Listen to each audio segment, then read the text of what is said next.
Cooperation and Social Justice, written by Joseph Heath, published by University of Toronto Press.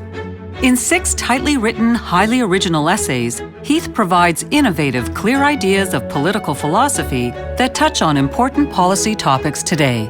The last 50 years have been a really great time in political philosophy. It's been incredibly sort of rich and exciting time to be doing work in political philosophy.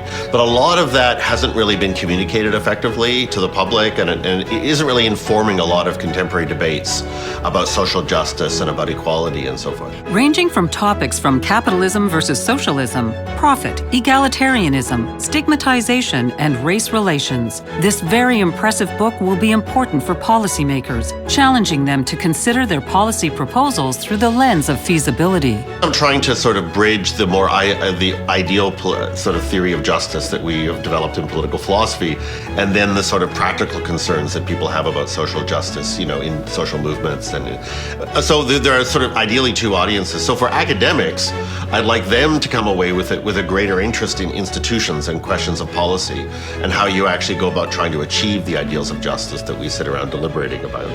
And then for people who are more engaged in these sort of practical questions about achieving justice, I'd like them to see how these ideas can connect up to broader ideas about equality and some broader philosophical ideas about the role of the state in society, about capitalism and inequality, right? All that exciting stuff that we debate in university seminars.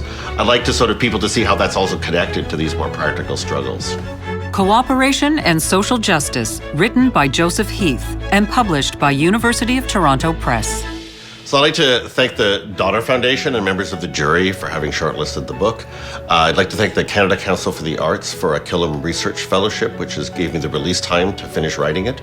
I'd like to thank the Jackman Humanities Institute at the University of Toronto, as well as the team at University of Toronto Press and my editor, Len Husband.